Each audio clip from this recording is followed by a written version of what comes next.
Hello, कैसे हो मेरे बच्चों। तुम सभी को मेरा नमस्कार। मैं राहुल सर आपके सामने आज हूँ क्लास 9th की फिजिक्स को लेकर। क्लास 9th के बच्चों को बताऊंगा कि फिजिक्स क्या होती है। और वैसे हमारे इस यूट्यूब प्लेटफॉर्म पर बच्चा लोग आपको मिलता है क्लास 9th 10th 11th और 12th का टॉपिक वाइज कंसेप्ट मिलेंगे। आपको हर कंसेप्ट का प्रॉपर तरीके से एक्सप्लेनेशन मिलेगा। तो हमारे इस YouTube प्लेटफॉर्म पर आप सभी का मोस्ट वेलकम। और आप सभी से सिर्फ मेरा एक वीडियो स्टार्ट करने से पहले एक ही कहना है कि हमारे वीडियो को अगर आपको पसंद आता है तो शेयर कीजिए और हमारे इस YouTube प्लेटफॉर्म को, YouTube चैनल को क्या करें, सब्सक्राइब करिए। ठीक है, तो मैं आज स्टार्ट करता हूँ क्लास 9th की फिजिक्स। 9th में आपने क्या जाना है कि जब मैं फिजिक्स में आया तो सबसे पहले आपका कॉन्सेप्ट होगा कि ये सर मैं फिजिक्स पढ़ रहा हूँ, जो क्यों पढ़ रहा हूँ, कहाँ इसका यूज है।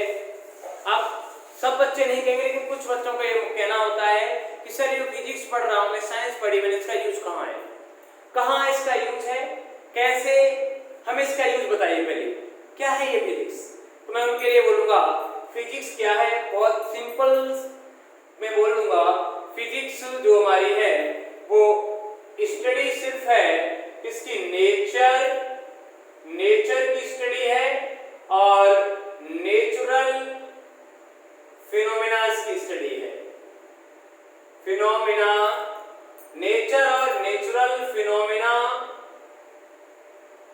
नेचर और नेचुरल फिनोमेनास की स्टडी जो है उसे हम क्या कहेंगे बेटा, उसे हम फिजिक्स कह डालेंगे।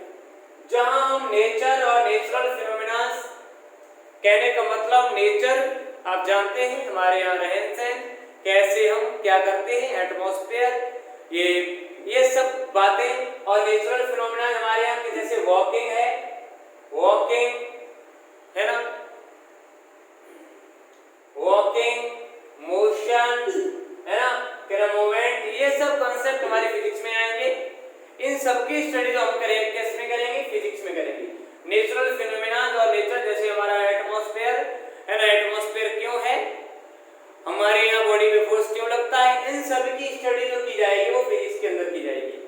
जैसे ग्रेविटेशन फोर्स क्या है, चीजों को ऊपर फेंकते नीचे गिर जाती है, क्या नेचुरल फिनोमेना है, इसकी भी स्टडी हम यही करेंगे। दो चार्ज पार्टिकल के बीच फोर्स लगता है, ऐसा क्यों है, इसकी भी स्टडी हम इसी में करेंगे। जैसे आपने देखा होगा दो मैग्नेट एक दूसरे को अट्रैक्ट और रिपेल करती हैं, मतलब पास आ जाती है, दूर कर देती हैं, क्या है बेटा, नेचुरल फिनोमेना है। इन सभी की स्टडी में यहाँ करूंगा, वो ब्रांच साइंस की क्या कहलाएगी, फिजिक्स कहलाएगी। तो अब मेरा टॉपिक और भी चीजें, करंट, इलेक्ट्रिसिटी, ये सब आपकी फिजिक्स में आती है ना। मोशन, स्पीड क्या है, गाड़ी कितनी तेज चल रही थी या कैसे, इन सब चीजों की डिटेल स्टडी हम इसी फिजिक्स में करते हैं।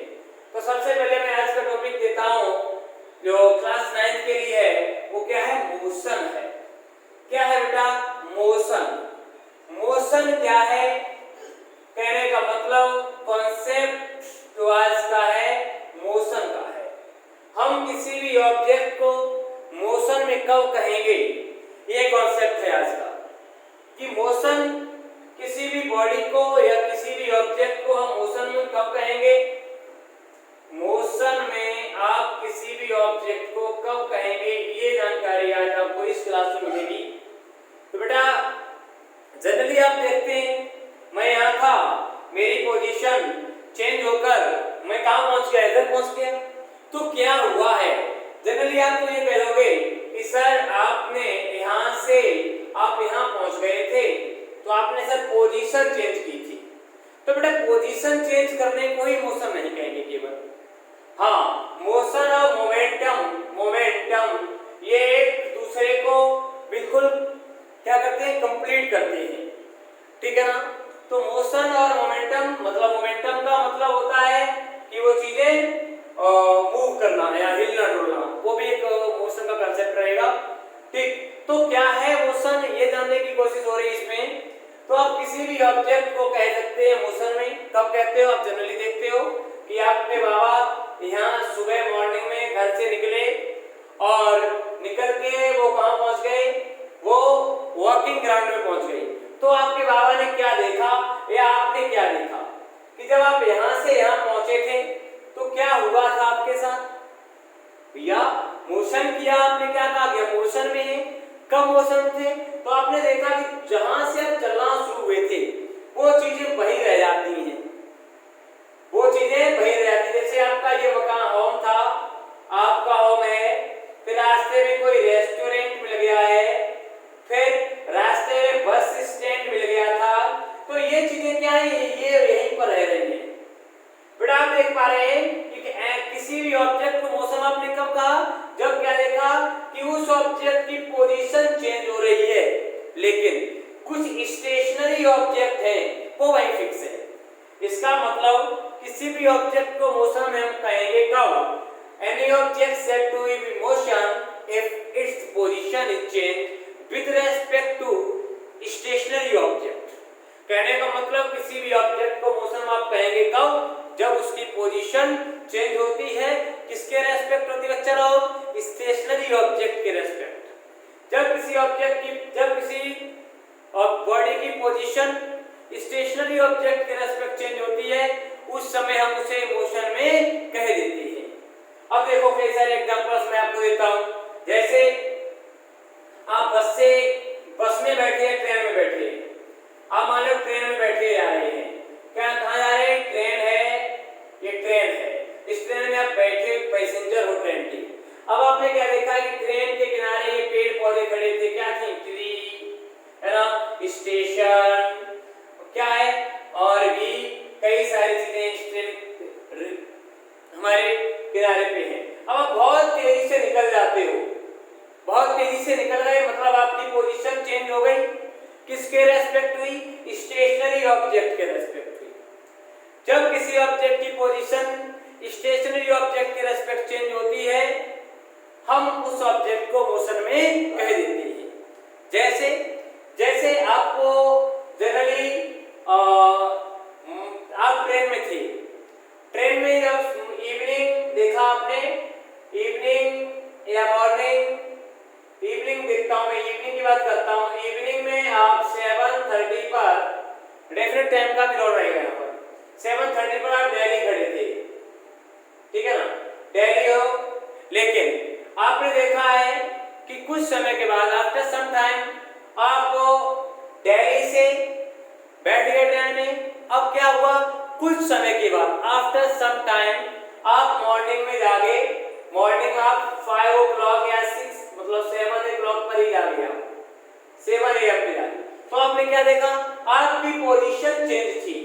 कहां, जब आपने बाहर देखा था, तो बाहर वाले एटमॉस्फेयर के रेस्पेक्ट आपकी पोजीशन चेंज हुई, कहां थे आप, मोशन में थे। लेकिन जो अंदर का एटमॉस्फेयर था, जो आपका पड़ोसी था, वो उसी सीट पर मिला। इसका मतलब यहाँ पर मोशन का कंसेप्ट समझ में आया होगा कि चीजें जो पास वाला था वो तो बदला ही नहीं, इसका मतलब वो मोशन में नहीं था। तो मोशन में कौन था, मोशन में आपकी ट्रेन थी और आप थे। वो आप क्या कर रहे थे, आपका ट्रेन क्या कर रहा था, उस एटमॉस्फेयर के रेस्पेक्ट अपनी पोजीशन चेंज कर रहा था। इस सिचुएशन में आप मोशन में कह सकते हैं। जैसे आप ऐसे एक जनरल कॉन्सेप्ट है आपका, आप जब अपनी कार में बैठते हो, कार में बैठ के शीशे को लॉक कर लिया, बिल्कुल फुल एसी और सब कुछ, जाने के मूड में हो कहीं पर, निकल दिए घर से, तो आप क्या देखते हैं कि आपके पापा और मम्मी जो आपके पास बैठते हैं, वो उनकी पोजीशन फिक्स रहती है। बट आप क्या देखते हैं कि पेड़ पौधे चलते, बिल्डिंग्स आती है, निकल जाती हैं। मतलब आप कानपुर से निकले और जब आप आगरा पहुंच गए, तो आपने क्या देखा कि आपकी पोजीशन, मतलब आपकी कार की पोजीशन चेंज हो गई। कहने का मतलब आपकी कार मोशन में थी, आप लोग एक दूसरे के रेस्पेक्ट रेस्ट में थे, बट बाहर के एटमॉस्फेयर के रेस्पेक्ट आप भी मोशन में थे। तो मोशन का कंसेप्ट और रेस्ट का कंसेप्ट एक दूसरे के बिल्कुल कंप्लीमेंट है। रेस्ट और मोशन क्या है, अब यहीं पर रेस्ट की बात कर दी जाए तो रेस्ट क्या कहलाएगा। अगर यहीं पर मैं बोलूंगा any object said to be rest if its position does not change with respect to system or surrounding। कहने का मतलब कोई ऑब्जेक्ट है, अगर उसकी पोजीशन चेंज नहीं होती है सिस्टम और सराउंडिंग के रेस्पेक्ट, तो मैं कह सकता हूं कि वो ऑब्जेक्ट रेस्ट में है। कहने का मतलब मैं यहाँ देखा मेरी कार खड़ी थी, कहाँ खड़ी थी? मेरी कार जो थी मेरे घर के सामने खड़ी थी। मेरी कार मेरे घर के सामने खड़ी थी। 10 मिनट के बाद देखा कि मेरी कार 10 मिनट के बाद भी मेरे घर के सामने ही खड़ी है और उसी सिचुएशन में खड़ी है जिसमें पहले खड़ी थी। इसका मतलब क्या हुआ है कि आपकी कार ने अपनी पोजीशन को चेंज नहीं किया है, किसके साथ रेस्पेक्ट? मतलब स्टेशनरी ऑब्जेक्ट के रेस्पेक्ट। इट मींस आपकी कार रेस्ट में थी। ऐसे जनरली मैं यहाँ खड़ा हूं तो अभी खड़ा हूं, देखो बिल्कुल खड़ा हूं, मैं देख रहा हूं इधर, मैं खड़ा हूं, लेकिन मेरी बॉडी क्या कर रही है? मूवमेंट कर रही है। तो मोशन और मूवमेंट भी एक दूसरे के कंप्लीमेंट है। मोशन और मूवमेंट क्या है? एक दूसरे के कंप्लीमेंट्स हैं। अब मैं बात करता हूं बिल्कुल रेस्ट और मोशन, आपको समझ में आ गया होगा कि किसी भी ऑब्जेक्ट को रेस्ट में कब कहते हैं और किसी भी ऑब्जेक्ट को मोशन में कब कहते हैं। बहुत ही ओपन बात है। क्या है कि रेस्ट में मोशन में कब होगा कोई ऑब्जेक्ट? आप बता सकते हैं कि जब किसी बॉडी की पोजीशन स्टेशनरी ऑब्जेक्ट के रेस्पेक्ट चेंज होती है तो हम कह सकते हैं कि वो ऑब्जेक्ट मोशन में है, और अगर उसकी पोजीशन चेंज नहीं होती है तो हम ये कह सकते हैं कि वो ऑब्जेक्ट रेस्ट में है। तो रेस्ट और मोशन का कंसेप्ट बिल्कुल एक दूसरे को कंप्लीट करता है। विदाउट रेस्ट मोशन नहीं, मोशन और रेस्ट कहने का मतलब एक दूसरे के बिल्कुल कंप्लीट। अब जब मोशन की ही बात हुई है तो हमारे यहाँ मोशन के टाइप्स हैं। हमारे यहाँ कुछ लोग कैसे मोशन करते हैं, कुछ लोग कैसे मोशन करते हैं। हमारे यहाँ मोशन के मेन टाइप्स की अगर मैं बात करता हूँ तो मोशन हमारा मैं वैसे मोशन की बात करता हूँ। वैसे तो मोशन के कई सारे टाइप्स हैं जो आप 11th में पढ़ेंगे, बट नॉर्मली अगर मैं बोल दूं तो मोशन के मेनली 2 टाइप्स यहाँ हैं। क्या क्या हैं? देखो 11th में तो आप बहुत सारे मोशन के टाइप पढ़ोगे, ठीक है? Straight line motion, rotational motion, rectilinear motion, 1D 2D 3D ऐसे पढ़ते रहोगे। बट आप जानेंगे यहाँ क्या होता है? यूनिफॉर्म मोशन और दूसरा रहेगा non uniform motion. Non uniform motion, तो यूनिफॉर्म और नॉन यूनिफॉर्म मोशन में थोड़ा जानेंगे। यूनिफॉर्म क्या होता है और नॉन यूनिफॉर्म क्या होता है।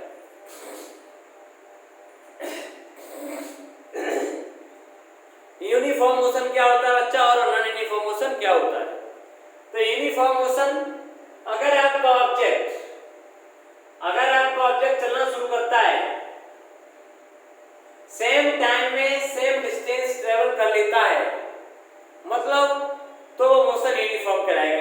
कहने का मतलब ये है कि अगर देखा मैंने, अगर ये रोड पे हम लोग जा रहे हैं, ये 1 किलोमीटर का फिर दूसरा किलोमीटर, फिर तीसरा किलोमीटर भी आ रहा है। बहुत मोटे तौर पे बात हो रही है आपसे मेरी। तो ये पहला किलोमीटर जब पार किया था, फर्स्ट किलोमीटर जब इसने गाड़ी में क्रॉस किया था, तो जो टाइम लगा वो कुछ टाइम होगा t, और जब दूसरा किलोमीटर पार किया तो फिर भी टाइम t लगा, फिर तीसरा किलोमीटर पार किया तो फिर भी टाइम t लगा। कहने का मतलब जितना भी टाइम लग रहा था हर बार सेम टाइम लग रहा था, तो ऐसे मोशन को हम यूनिफॉर्म मोशन कहेंगे। लेकिन हमारे यहाँ ऐसा मोशन पॉसिबल नहीं है, ठीक, क्योंकि हमारे यहाँ इतना ज्यादा पॉपुलेशन हो गया है कि हम यूनिफॉर्म मोशन से चलना चाहें तो पॉसिबल नहीं हो पाएगा। नॉन यूनिफॉर्म की बात ये रहेगी कि कभी देखा है आपने, आपकी जो मैक्सिमम आपके यहाँ जो चलती गाड़ियां, मान लोगों के यहाँ वो ऐसे चलती हैं, ये 1 2 3, तो ये किलोमीटर की डिस्टेंस थी वो आपने मान लो t टाइम में की। फिर जब ये ट्रेवल किया वो t से कुछ ज्यादा या कुछ कम में की, मतलब इक्वल डिस्टेंस को जब अनइक्वल इंटरवल ऑफ टाइम में कवर किया जाता है, ऐसे मोशन को हम नॉन यूनिफॉर्म बोलेंगे। और जब इक्वल डिस्टेंस को इक्वल टाइम में ट्रेवल किया जाता है तो उसे यूनिफॉर्म बोलेंगे। यूनिफॉर्म की अगर मैं बात करता हूं तो ये एग्जांपल देखो, बहुत गिने चुने एग्जांपल्स हैं, जैसे motion of second tip of watch की सेकेंड टिप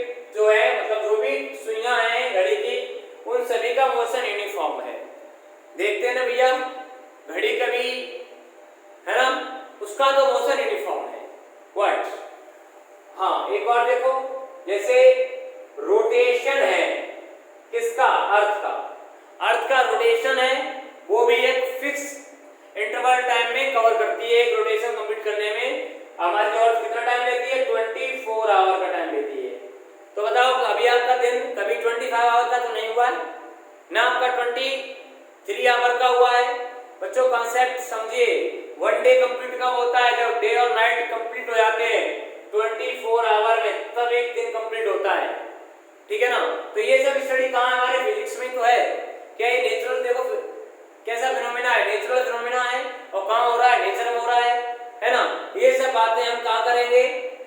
इधर ही फिजिक्स में कर लेंगे, ठीक। अब नॉन यूनिफॉर्म मोशन की बात अगर मैं कर दूं तो देखो क्या रहेगा, जैसे मोशन ऑफ कार और मोशन ऑफ, है ना, कई सारे मोशन हमारे यहाँ के नॉन यूनिफॉर्म में है, ठीक।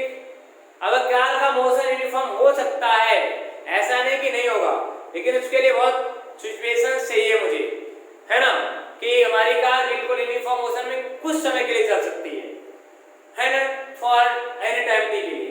तो मैं आज आपसे जो बोला था मोशन के बारे में, बताया कि मोशन क्या था, किसी भी ऑब्जेक्ट को मोशन में कब कह सकते थे, ये सारी बातें मैं आज इस वीडियो में आपसे हुई। मेरी नेक्स्ट वीडियो जब मैं आपको अपलोड कर रहा हूँ नेक्स्ट डे, उस वीडियो में नेक्स्ट आगे की बातें होंगी। और हमारे, अगर आपको अच्छा लगा है तो हमारे YouTube प्लेटफॉर्म को एक बार सब्सक्राइब मार दीजिए और हमारे वीडियो को लाइक करें, और शेयर करना तो बिल्कुल मत भूलो सर, ठीक है ना, क्योंकि सर का वीडियो बहुत अच्छा है।